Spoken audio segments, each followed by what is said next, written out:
the African River. It is the continent's circulatory system, a sacred artery of life, a lifeline for countless species, a sanctuary of breathtaking tranquility where the rhythm of the wild is measured in the rising and falling sun. And it is home to what might look like a gentle, oversized water cow, a placid, blubbery giant, content to while away the hours in the cool, life-giving water. We see them in children's books, portrayed as friendly, round characters. We imagine them as clumsy, slow, and simple. Forget the lion, forget the crocodile, the animal responsible for more human deaths in Africa than any other large land mammal is this one, the hippopotamus. An estimated 500 people a year lose their lives to them. We see them as clumsy, even goofy, a cartoon character brought to life. But that is a deadly misconception. What if I told you that this 3-ton animal can outrun an Olympic sprinter over short distances? That its yawn isn't a sign of sleepiness, but a threat display that showcases jaw power capable of snapping a 9-foot crocodile in half? What if I told you that beneath that placid, sluggish surface lies one of the most aggressive, territorial, and unpredictable creatures on the planet? This is not an animal to be underestimated. This is an animal that has weaponized its very existence. The name hippopotamus comes to us from ancient Greek, meaning river horse. It's a poetic name, and it's easy to see why they thought it, watching them rise and fall in the water. But it couldn't be more wrong. This is no horse. In fact, its family tree holds a staggering secret that baffled scientists for over a century. For decades, we thought they were related to pigs, due to their stocky build, minimal hair, and facial structure. It seemed a logical fit. But modern genetics has revealed a shocking truth.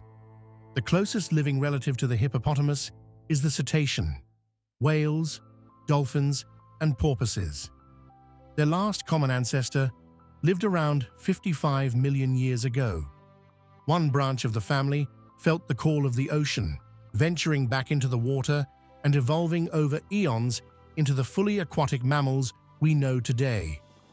The other stayed on land, but never strayed far from the water's edge, eventually leading to the hippo.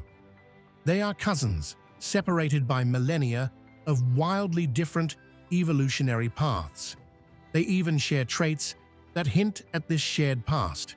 They give birth and nurse their young underwater. They use submerged vocalizations to communicate. And most critically, they lack the sweat glands that most land mammals rely on to cool down. And that lack of sweat glands is precisely why the river is not a choice for the hippo. It is an absolute necessity. Their skin is incredibly sensitive. Exposed to the brutal African sun, its thin outer layer would quickly lose moisture, leading to dehydration, cracking, and severe burns. So, they spend their days submerged, in a state of living air conditioning. But they have another, almost alien trick. You may have heard of the hippo's blood sweat. It's a myth with a kernel of truth. It's not blood, and it's not sweat. It's a remarkable, oily secretion from specialized glands. A 2-part cocktail of pigments. The red one called hipposudoric acid and the orange one, norhipposudoric acid, acts as a natural, all-in-one skincare product. When first secreted, it's colorless, but within minutes, it polymerizes, turning a bright red-orange before eventually becoming a dirty brown. It's a broad-spectrum sunscreen, a moisturizer, and most importantly, a powerful antibiotic, protecting any cuts or scrapes from becoming infected in the bacteria-filled water they call home. In a way, the hippo creates its own perfect, personalized medicine. To truly understand why the hippo is so dangerous, we have to look past the skin. We have to look at its engineering. This animal is a masterpiece of compact power and surprising agility, a biological tank built for conflict. It all starts with the bite. That gesture we mistake for a yawn is actually called a gape. It's a threat, a warning, a billboard that says, "Look at my weapons and stay away." And what weapons they are. A hippo's jaw can generate a staggering bite force of over 1,800 pounds per square inch, enough to crush bone and metal with ease. But the pressure isn't even the main event. It's what's inside that makes the bite so lethal. These are its tusks. They aren't for eating grass. In the back of its mouth, it has large, flat molars for that job. These front teeth are daggers of solid ivory, growing up to 20 inches long, and they are self-sharpening.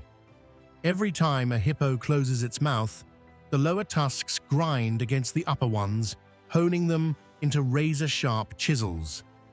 These are weapons designed purely for combat, capable of puncturing the tough hide of a rival or the aluminum hull of a boat.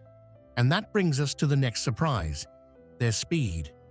It seems impossible looking at their barrel-shaped bodies and stubby legs, but on land, a hippo can gallop at 30 kilometers or 18 miles per hour. That's faster than most humans can sprint. Their immense muscle mass, low center of gravity, and unique, powerful gait allow for explosive acceleration. Their legs are columnar, like an elephant's, designed to support immense weight, while still allowing for rapid movement. The idea that you can outrun a hippo is a myth that could get you killed. But in the water, they are different. In fact, hippos are so dense with such heavy bones, they can't really swim or even float effectively. They sink. Instead, they perform a kind of underwater ballet, pushing off the bottom with their powerful legs, gliding gracefully through the water in a motion called a bottom gallop. They can hold their breath for up to 7 minutes, automatically closing their nostrils and ears shut. Their unique physiology allows them to slow their metabolism and heart rate to conserve oxygen, and evolution has given them the perfect surveillance tool. Their eyes, ears, and nostrils are all placed high on their head, a periscope design that allows them to remain almost completely hidden while still observing everything around them. It's the perfect anatomy for an amphibious ambush. Hippos live in groups called pods, herds, or bloats, sometimes numbering over 100 individuals. But social, for a hippo, doesn't mean friendly cooperation.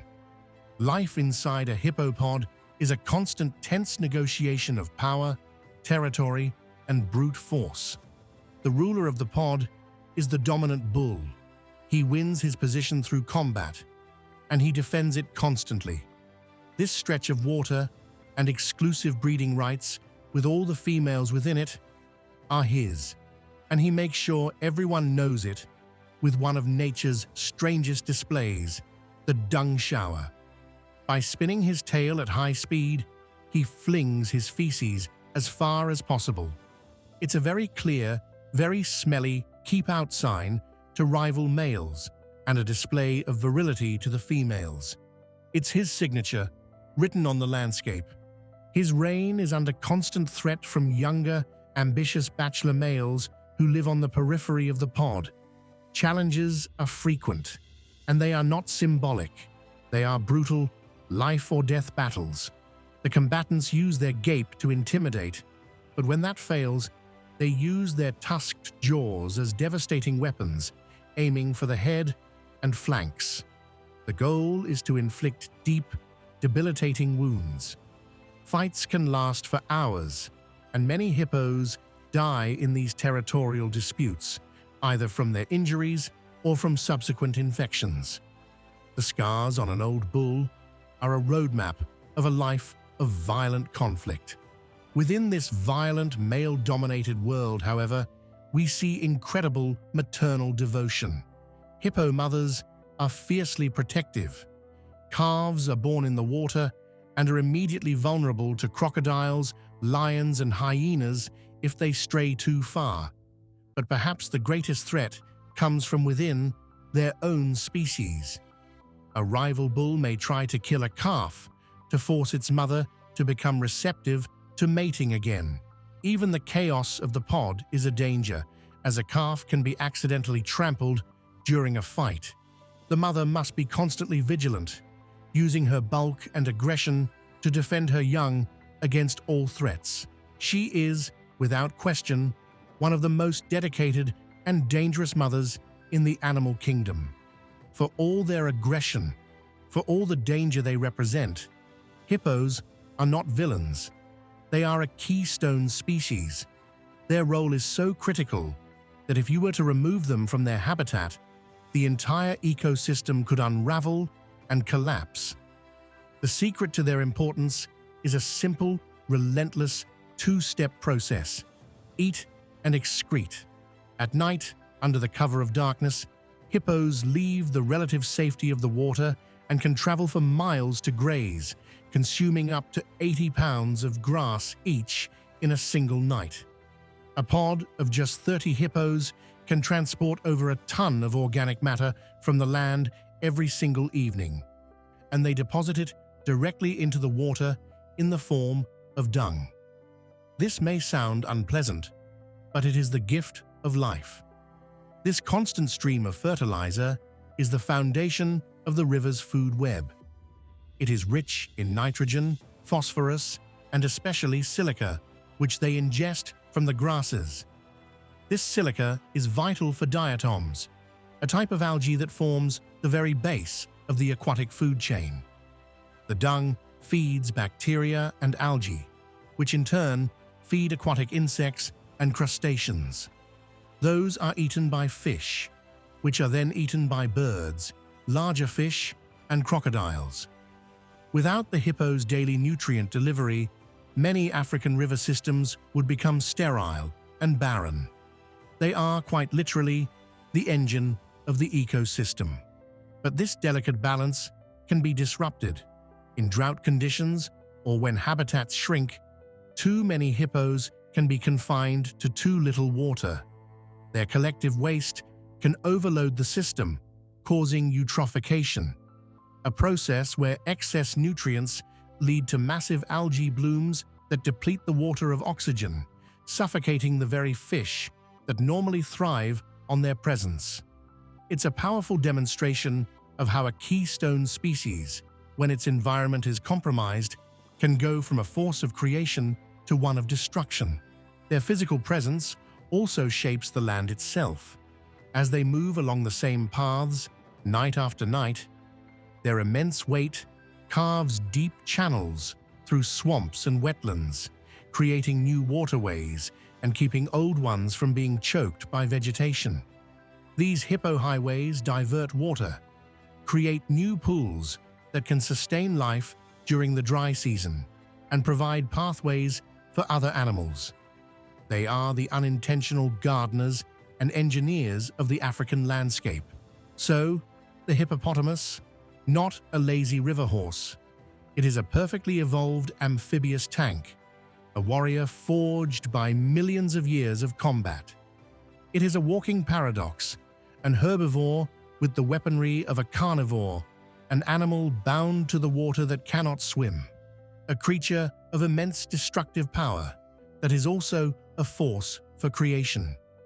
In the greatest irony of all, this incredibly dangerous animal is also a vital caretaker, an engineer, a gardener, and the unlikely lifeblood of the African river. Their aggression is not evil, it is a tool for survival in a world of constant threat. Their presence, as dangerous as it can be, is the foundation that supports countless other lives. The hippopotamus demands our respect, not just for its immense power, but for its profound purpose.